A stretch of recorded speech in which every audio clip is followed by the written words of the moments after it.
This is Cerebral Cinema. Movies of the mind.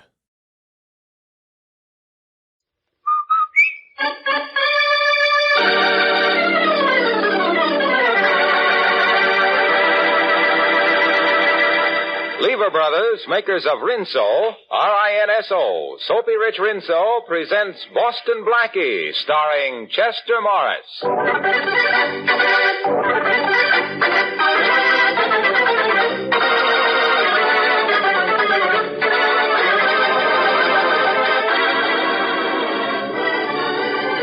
A string of valuable pearls was stolen sometime today from this shop. Huh? I personally took them out of the safe and put them in the showcase this morning. Might be an inside job. How about your employees, Mr. Gordon? Well, just those two women you see behind the counters, that's all. Huh? Mrs. Phillips, the short, gray-haired woman, been here 20, came with us 18 years ago. And I trust both of them implicit bonded delivery service. And nobody came into the shop today except regular customers, eh? Nobody came in just to look around? Well, not today. And we always pay particular attention to strangers. Do you have any kind of a record of people who did come in? Yes, we have a complete list. You see, when someone comes in to have something repaired, we give him a receipt and keep the duplicate. And when anyone purchases an article, well, naturally, we enter that in our records, too. Good. I'd like to see. Yes, Mr. Gordon. Bring me the day's sales records, please. Yes, sir. That list might give me a lead, but with my luck, I doubt it. Here's the list, Mr. Gordon. I'll take that, Mr. Phillips. Yes, sir. See, Mrs. Van Dyke Smythe, George Ellis, Lady Mary Andrews. Let's see now. Hey, this name here. Is this man a customer of yours? Oh, yes, sir, for many years. He was in about noon to get suspicious of him. Mr. Gordon, when a string of pearls is missing from a certain store and a certain party was in that certain store and that certain party's name is Boston Blackie, I'm suspicious.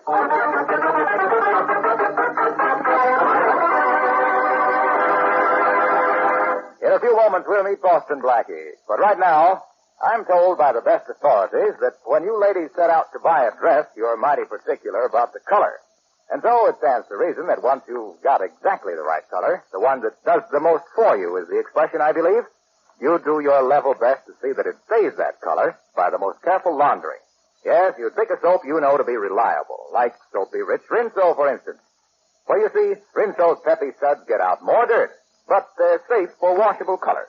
Leaves them crisp and vivid even after dozens and dozens of washing.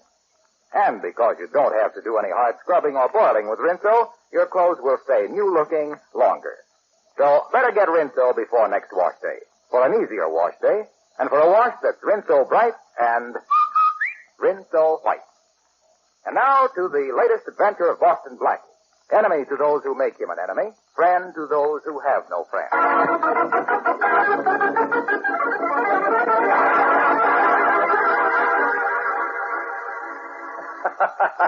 This'll kill Blackie Matthews. I'll have him so cold he could refrigerate a warehouse. I don't know, Inspector. I don't know. Oh, you don't know. Of course you don't know. Get this set up. From Gordon's jewelry shop today when he left his watch to be repaired. You going to pick him up, Inspector? No, not now. But tomorrow. Tomorrow he's going to call for his watch, and there's going to be a tray full of very valuable stones, practically under his nose. And nobody will be watching him. Blackie will lift a trinket or two, and when he gets outside the store, we grab him. How does it sound? I don't know, Inspector. I don't know. But if it just wasn't Blackie. Oh, Matthews, you're fired.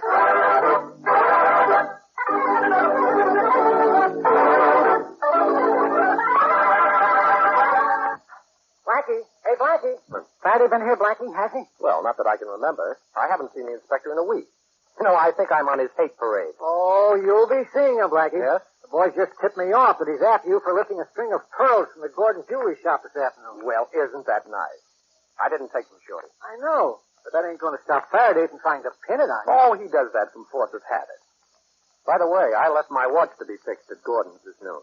Oh, that's probably what gave Faraday his big idea. Yes, and you say a string of pearls is missing, huh? That's what the man said. Shorty, I saw one of the clerks put a string of pearls in her handbag just before she went to lunch. No kidding, boss? Yes. Yes, it was Mrs. Phillips. Oh, you've seen her, Shorty, a little gray-haired old lady. She's been at Gordon's for years. You think she lifted the pearls? Well, I didn't at the time. Oh, no, it couldn't be. Mrs. Phillips isn't a thief. Well, she's a dear, sweet person. She looks like everybody's mother. Okay, boss, okay. I ain't the one who said she snatched them. But the pearls are gone. I'll get it, Shorty. Okay. Hello? Boston Blackie speaking. Oh, Mr. Blackie, this is Mrs. Phillips from Gordon's jewelry shop. Oh, yes. Yes, what can I do for you, Mrs. Phillips? I must see you right away. My address is 722 Alden, apartment 4B. I'm definitely at your service. Be right over. Goodbye. Going before dinner, boss? But something's cooking. You're right, Shorty. And I'm going to find out what it is.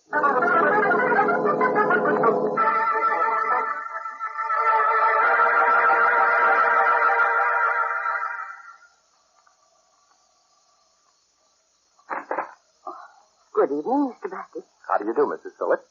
Won't you come in? Thank you. I'm sorry Mr. Phillips isn't here. Lodge nights, you know. He's been here one night a week with the boys for the last 35 years. Oh, I see. Well, what did you want to see me about, Mrs. Phillips? Mr. Blackie, I understand you're suspected of taking a string of pearls from the Gordon jewelry shop. I heard Inspector Faraday tell Mr. Gordon. That's right. He thinks I took them, and I think you did. Oh. You see, I saw you put those pearls in your handbag. You saw me? Uh-huh. Oh, Mr. Blackie, please. Please don't say anything to anybody about this, please. Well, I'm afraid I'll have to, Mrs. Phillips, if the police get too annoyed. I'm sorry I've implicated you. It's been on my mind all evening. That's why I phoned you. Now, look. Look, suppose you just put those pearls back in the morning, and then there won't be any trouble. Now, how's that? But I can't do that. I haven't got them. Did you sell them? You know they could be traced to you if you did. I didn't sell them. Oh, please. I can't tell you anything about them. I'm in terrible trouble. Well, why not let me help you, Mrs. Phillips? Nobody can help me. It's something that happened years ago, but I don't dare tell you about it. Don't dare, huh? Sounds as if somebody was blackmailing you. Does your husband know? No. No, he mustn't ever know. It'd kill him. Well, of course you know your blackmailer won't be satisfied with just the pearls, Mrs. Phillips. Next he'll want something else. You'll never be rid of him unless he stops. I'm afraid to tell you anything, Mr. Blackie. But you're right. He isn't satisfied with just the pearls. He told me when I gave them to him. Oh. Uh-huh. I see. He doesn't waste much time, does he? What is it he wants now, Mrs. Phillips? Come on, please tell me.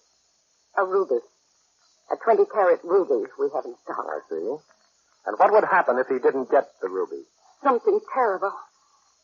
But I won't let it happen. It mustn't happen. I'll get him what he wants. Well, perhaps what he wants won't be there for you to take tomorrow. You mean you'd take it first? Well? Oh, you couldn't. You mustn't for your own sake as well as mine. For my sake? Yes. This morning, Inspector Faraday told Mr. Gordon that he was going to lay a trap for you tomorrow when you come for your watch. They're going to put some jewels on the counter where you can get them easily, and then they're going to arrest you as you leave the store. Oh, they are they? That's very interesting. You won't take that ruby now, will you, Mr. Blackie? I've got to get it. To keep someone from talking.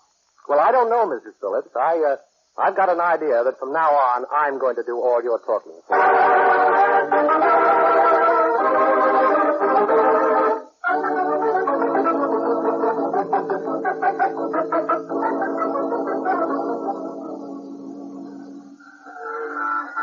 Matthew, all your cops out of sight? Yes, sir. Hey, there's Blackie's car now, just coming along the street. You see it? Yeah, almost opposite the store. He's driving pretty slow. Come on, Matthew. Let's get out of sight. Yeah. Blackie, you're crazy. Here we were yesterday minding our own business. No pearls, no rubies, no trouble. Now where are we? Right in front of Gordon's jewelry store. And we're about to stop, Shorty. And we still have no pearls, no rubies, but plenty of trouble. And I'm afraid we're going to have more. You mean you're going across the street to Gordon's and lift that ruby like you said? Certainly. Mrs. Phillips is in trouble, and I'm going to help her. Uh-huh. I'd like to meet whoever's blackmailing that lovely old lady, Shorty. And that ruby is going to be my introduction. Okay. So you meet him, so you take care of him. That old lady still stole the pearls. That's still a crime. I'll get those pearls back. And give her the ruby to put back, too. Then nobody will be hurt. Except our blackmailing friend. Well, what about the trap Faraday set for you? Oh, that? Well, that makes it more interesting, Shorty. You see this cigar? Yeah, sure, I see it. Well, look. The center is hollowed out. Uh-huh. That's why you're here. You brought me along because the center of the cigar has a hole in it? That's right. Now, when I come out of the store, I'll be smoking a cigar, and when Faraday grabs me, I'm going to be so surprised, I'm going to drop it. And you're going to pick it up. Me, boss? I'm going to pick up a butt just like the old days? That's right, Shorty. And you're going to take very good care of it. Because in that hole in the cigar, there's going to be a 20-carat ruby. So long. Okay, Blackie. Good luck. Thanks.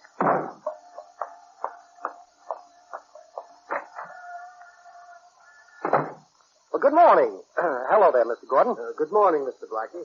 Well, I'm busy right now with this young lady. Oh. Mrs. Phillips has your watch ready for you. Well, good morning, Mrs. Phillips. Beautiful morning, isn't it? You have my watch? Why, yes, Oh, it's this cigar. I'm sorry, Mrs. Phillips. Oh, my, what lovely rubies. here's your watch, Mr. Blackie. That will be $5. Please don't touch the ruby. $5, huh? Well, thank you very much. Here you are. Goodbye, Mrs. Phillips. Mr. Blackie, you shouldn't have... Goodbye, Mr. Gordon. I'll take another step, Blackie. Oh, Inspector Barrett. Oh. Well, you startled me. Yeah, I see. Now get back in that store and keep your hands in the air. Matthews? Yeah, Inspector. Now get the boys on all sides of Mr. Boston Blackie. We're going back in the store and searching. Hey, the ruby's missing. No. He took the ruby. Take it easy, Mr. Gordon. Of course he took it. I told you he would, didn't I? Yes, but when will I get it back? Just as soon as we search Blackie. Which we're going to do in the back room right now, Mr. Gordon. Boys are ready, Inspector. Good. Well, it's nice of you, Inspector, to have provided a police escort back into the store. Don't mention it, Blackie. You make bad bargains. What do you mean? You've only had that ruby 30 seconds, and it's going to cost you 30 years. Now, let's get back to the other room and start this search. By the way, Inspector, don't forget to look in my pocket.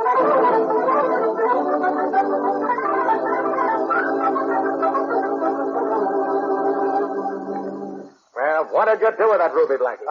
We've searched you from head to foot, and we can't find it. Well, he must have it.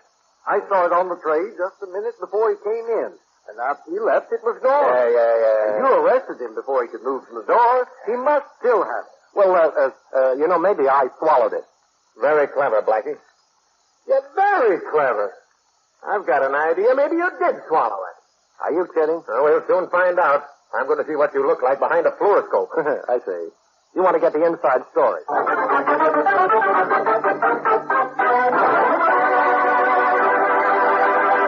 Well, it seems as though Boston Blackie's plan to steal the ruby might have suffered disaster. However, we'll see about that in a moment. Right now, maybe it's the heat, but I definitely feel a poem coming on. Here goes. There was a young housewife named May, who, if you asked her, would say, My what? A delight. Yes, it's white. Rinco white. For Rinco suds, hip, hip, hooray. yes, many a woman cheers those rich, peppy Rinco suds. Not only because they help her to turn out such a dazzling Rinco whitewash, but because they save her so much hard work and time. And these hot August wash days, that's something. Well, I think I just give up. If I had to pick up heavy loads of clothes, put them in a steaming boiler, lift them out, scrub the life out of them. Stop. I can't bear the whole idea. It certainly is different than the Rinco way. Heavens, yes. I just plop my dirty clothes into a tub full of rich Rinco suds, let them soak a little while, give the extra dirty places a few quick finger rubs, and they're ready to rinse. You hear that, ladies? It's a mighty fine prescription for a hot weather wash day, or any wash day. Better get Rinco tomorrow.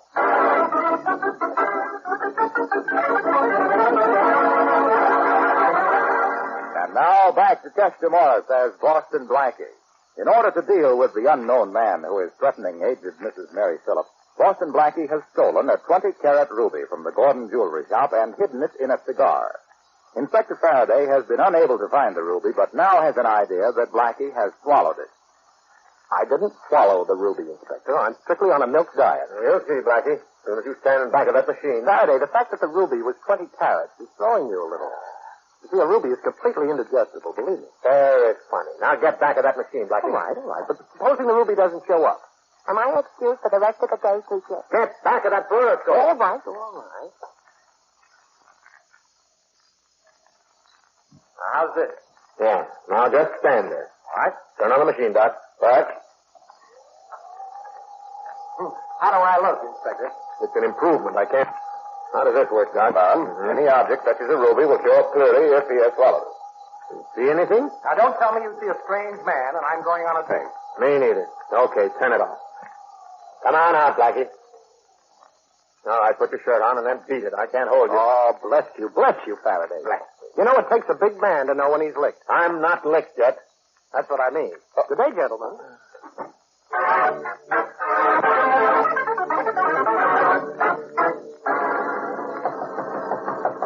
Just a minute. Did you spread the rumor that I got away with a ruby, Shorty? Yeah. I spread the story all over town just like you said, boss. Then if I'm lucky, this is the fish that swallowed the bait. Coming. So, how do you do? Boston Blackie? Yes, that's right. My name's Tom Elliott. Thanks. All right, if I sit down? Certainly. Make yourself at home. You can give me the ruby you took from the Gordon jewelry shop this morning. I know you've got it. Oh, you do, huh? Well, why should I give it to you? I believe you're going to want to give it to me. And just why am I going to want to give you the ruby, Mr. Elliott? You know Mrs. Norris? Ever meet her husband? Wonderful man. They're crazy about each other. Have been for 35 years. Well, what about it? Rather interesting story. You see, before he married her, that's 35 years ago, he escaped from prison. Of course, she didn't know anything about it when she married him. When did she find out? When I told her. Oh. I had to tell her, you see. If I had come to him with this story, I'd have gotten nothing out of him. He'd have committed suicide and given himself up. I see. So you want his wife because you went to his wife because you knew you'd do anything to protect her husband. You even steal to keep him from going back to jail. Is that right? Yeah, that's right. And her long and trustworthy service in the Gordon shop completed the setup. Well, you know, that's just about the way I figured it. Only I didn't know the details. I told them to you for one reason. Yes? If you don't give me the ruby, I intend to turn John Phillips over to the police. Well, do I get it, Blackie? You get it. Good, and I don't want any interference from now on, either. Let's understand that, too. I understand. All right, here's the stone.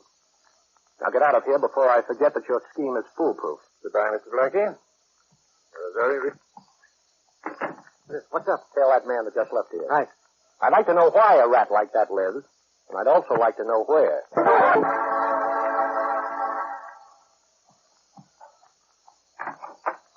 Mr. Blackie. Oh, hello, Mrs. Phillips. May I come in? Please do, Mr. Blackie. Thanks. The police didn't find the ruby? No, of course not. But your friend, Mr. Elliott, called on me. He told you? Everything. Now, look, Mrs. Phillips. I guess maybe I'm a sentimental sort of a fella, but I believe anybody who's gone straight for 35 years is entitled to a break. Oh, it sounds so wonderful to hear you say that. Why, there's a story in the papers almost every week about some governor pardoning a man who gives himself up after years of going straight. Well, providing he hadn't been convicted of a major crime. Well, you see, John had been gambling and signed it. Oh. I investigated his case. But of course, he doesn't know it. Well, he won't. Now, I think I have a plan that'll work. We have two things to do. Get back the pearls and the ruby and prevent Tom Elliott from talking. The first is easy. The second, well, we've got a slim chance. Is there anything you want me to do? Yes, definitely. In half an hour, I want you to call Inspector Faraday and tell him that you know a man who escaped from jail 35 years ago. What? Now, please trust me, Mrs. Phillips. It's the only way I know that we can stop Elliott. But I don't see how that will stop him. Well, I couldn't do that to John. Well, don't you see you're doing it for John? Now, first of all, you're to tell Faraday that the man who escaped from jail 35 years ago is a man named, make up any name, say Fred Mullins. Then act a little bewildered. Don't tell him who you are, and just say you know Mullins is free, but you don't know where he is. Then what do I do? Then you're to hang up. I don't understand, but if you say so, I'll do it. Oh. Thank you, Mr. Blackie. And that thank you comes from my heart. I was afraid my world had come to an end. Oh, Mrs. Phillips, this is only the beginning. Oh, come on. Let me see you smile. Yeah, that's better. Bye.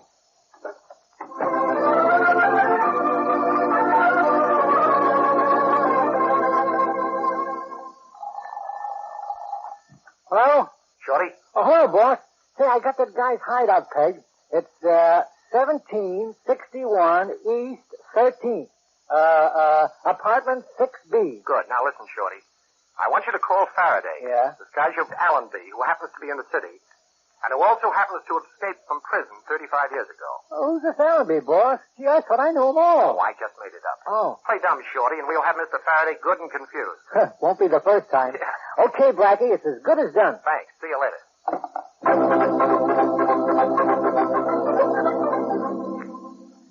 Inspector Faraday, I have some information. Yeah, who is it? Oh, that ain't important, but there's something that is. Huh? You know, I know a man who escaped from jail 35 years ago, and his name is Edward Allenby. Yeah? It'd be a feather in your cap if you arrested him. Look, I got enough feathers now to be an Indian chief. Where is this Allenby? I don't know. What jail did he bust out of? I don't know that either. What is this, April Fool's Day? Goodbye. Faraday talking. I just wanted to tell you, Inspector, that a man named Fred Mullins escaped from jail 35 years ago. Huh? You can find him if you hurry, but I don't know where you're to hurry to. Goodbye. Hey, wait a minute. What is this, an epidemic of crackpots? Hello? You hung up. Yeah, Faraday speaking. This is Blackie, Inspector. Oh. I've got a tip for you. I know a man who escaped... If you're going to tell me about somebody who was supposed to have broken out of jail 35 years ago, Blackie, I'll wring your neck. All right, Inspector, all right, then I won't tell you. Goodbye.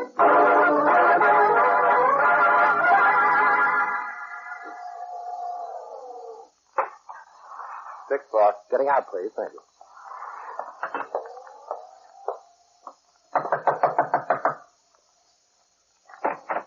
Boston Blackie. Oh, no, you don't, Elliot. No closing doors in people's faces. It isn't polite. You mind if I come in? What do you want here? Well, I want that ruby I loaned you, and the pearls Mrs. Phillips gave you yesterday. Oh, you do, eh? Uh-huh.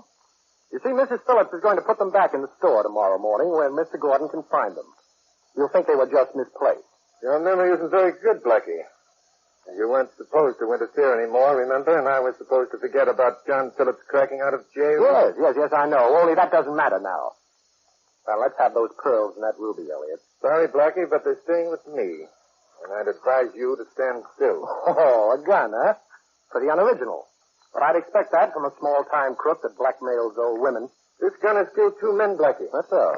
With me on the trigger. And you know what they say about all things coming in threes? Yes. The expression is all good things. Don't worry, this will be good. I'm going to leave town until I need more money, then I'm coming back and put a little pressure on Mrs. Phillips again. I know a fence out west who'll pay a fortune for those pearls and that ruby. My bag is packed and I'm on my way.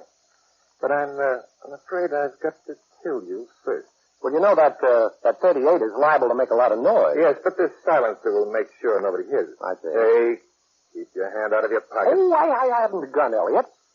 I just wanted to get my cigarette case. Okay? Yes. But it'll be the last cigarette you smoke.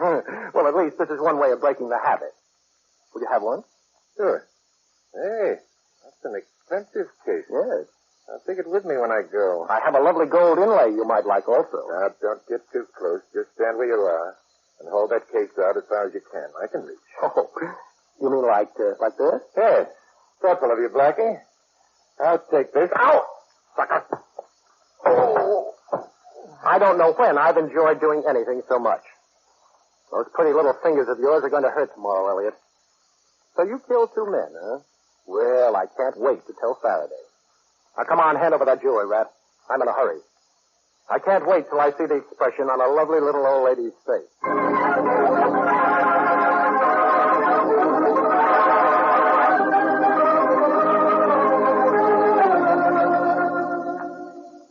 All right. Faraday, you've got me in jail, and I suppose you're sending my fingerprints out west. That's right, Elliot. Blackie finally got around to doing me a favor. You've got a little record in this city, too. You didn't tell Blackie that. I think we've got a priority on you. Doesn't matter where I go to jail. I just want to tell you this, Inspector. I've got a little information for you. Oh, yeah? Yes. I know a man who escaped from jail 35 years ago. You too? Look, Elliot, if I hear one more word out of anybody about some guy who was supposed to have busted out of jail 35 years ago, I'll bust that guy in half.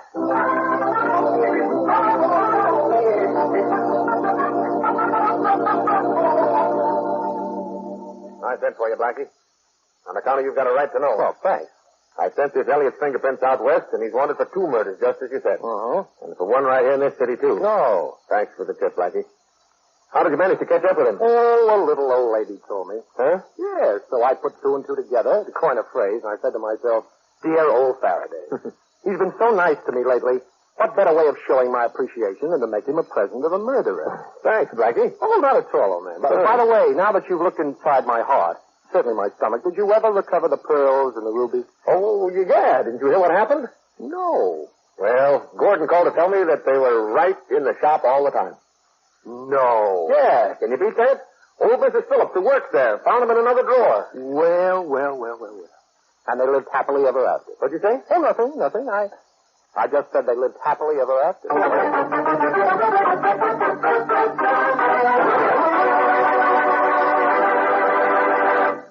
In just a moment, we'll hear a preview of next week's exciting adventure with Boston Blackie. Meantime, ladies, I have a real piece of advice for you about dishwashing. I've mentioned it before, but if you haven't done it already, I'd suggest that you tote that big green and yellow Rinco box up from the laundry and see how much simpler the job can be. Yes, Rinco's rich suds really go to town for you in the dishpan. Get dishes, pots, and pans gleaming in a jiffy. Rinco's kind to your hands, too. So get Rinco tomorrow, and be sure to use it on wash day so you can join in the chorus of women who sing their way through washing clothes like this. Rinco, Rinco, happy little birthday song. Rinco, Rinco, pretty all day long. You're fine, better than have another 2 cents, so listen, you can't go wrong. Rinco, Rinco, happy little birthday song.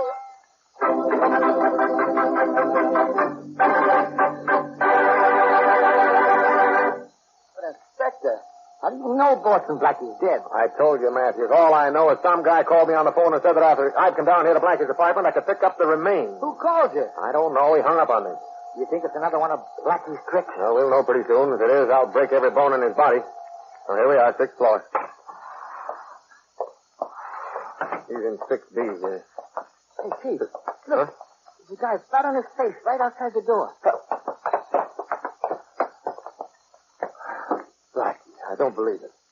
Gee, bumped off right outside his own apartment. Yeah. He's a swell guy, Matthews. One of the best.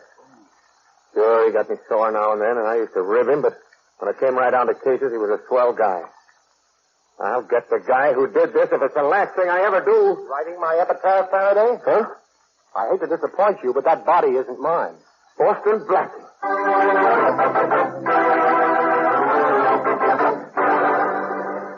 Summertime means warm weather, and that means more perspiration. Use Lifebuoy in your daily bath or shower to protect yourself. You'll love its rich, purifying lather. Remember, too, that of 7 leading brands, Lifebuoy gives you the most soap for your money. And besides, it's the only soap especially made to stop...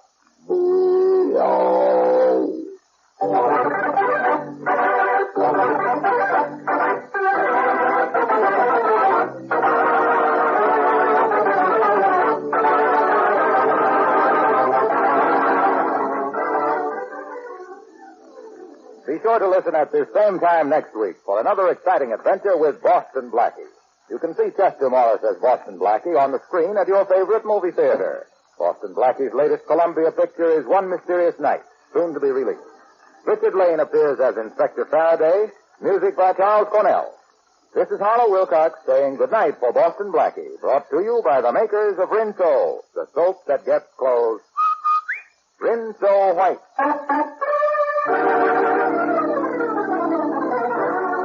This is the National Broadcasting Company. Cerebral Cinema hopes you have enjoyed this movie of the mind.